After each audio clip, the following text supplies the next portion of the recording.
health is directly linked to how we treat nature and animals. Not only does it show where we stand on emotional and awareness levels, but it also gives us information on our mental processes and on how well we are able to connect and relate to the divine within us, others, and in general.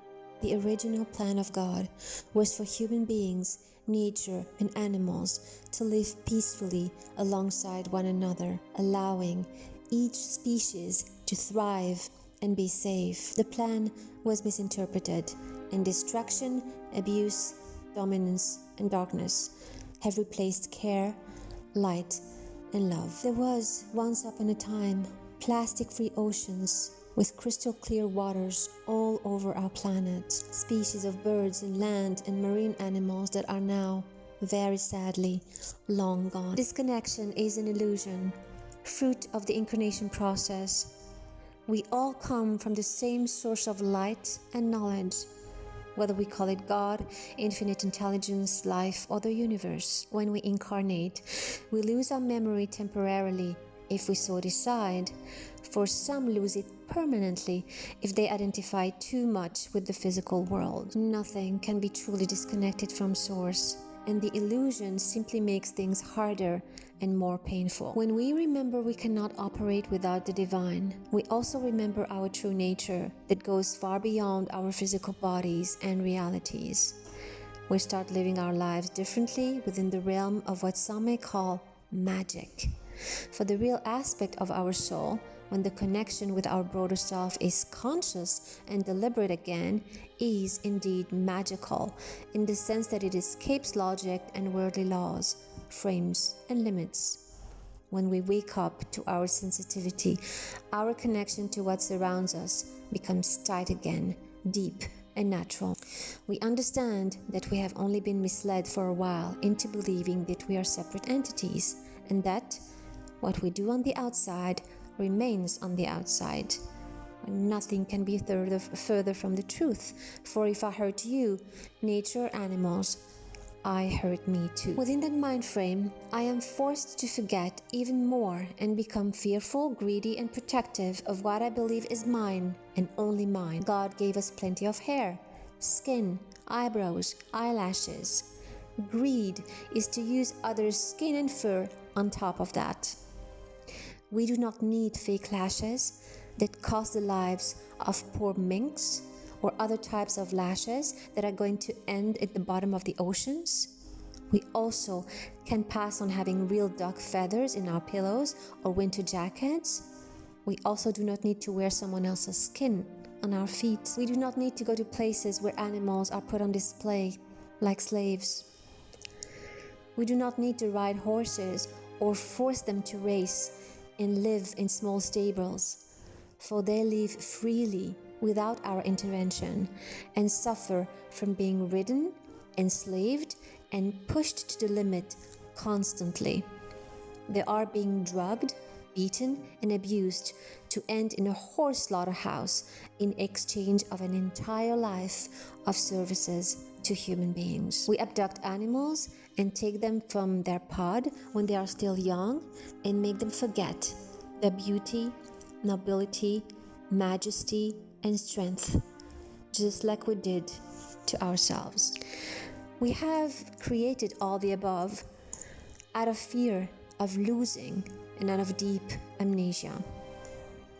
When the earth should be a safe place for each animal and human being to wander on it side by side, admiring God's creation through its creatures, without fearing one another or mistreating one another, for we are all the mirror of the divine on earth, and we are all sacred. Each natural element and each animal is exactly in the role and the place that corresponds to the divine soul and should not be altered. That was the original plan. Now, researchers say that the earth is not singing like it used to. For most of the natural sounds in the waters, the skies, and on land has been shut down by humans. When I know that you being happy also means me being happy, when I feel that I cannot hurt, not even an ant, willingly, then and only then will I be ready to be totally free and healed. Apathy, depression, and loneliness come because of the life circumstances and sharp separation that we have created and gotten used to. Furthermore, the more we get away from God, Source, our infinite love and intelligence, the more we need to replace it with things.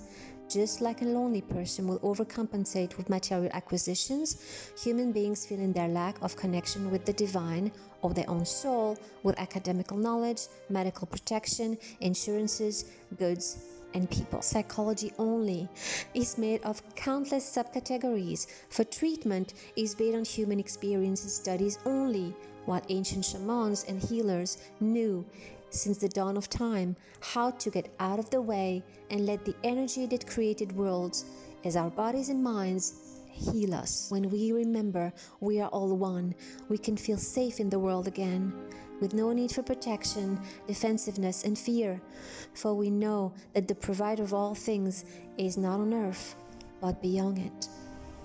Everything is vertical, nothing is horizontal, and all I need comes from within and becomes manifested in the outside world. Within dwells permanent abundance and peace.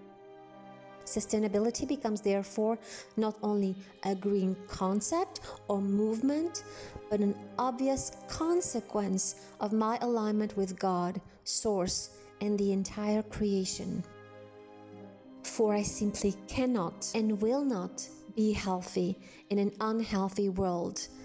And I cannot love myself and pretend to love God only by prayers if I do not love from the bottom of my heart the entire creation. My faith, love, and strength cannot only be vague, theoretical, and addressed to a distant God that lives only through rituals. My faith needs to be alive and express itself through my words, beliefs, choices, and actions.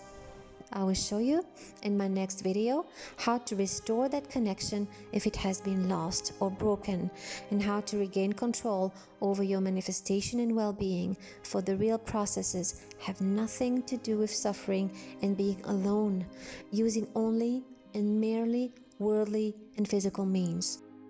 The mind is only the pencil of the soul, and it is there to draw, after being divinely inspired, the will of Source, to which we align to fulfill our life purpose. Thank you, and I'll see you in the next video.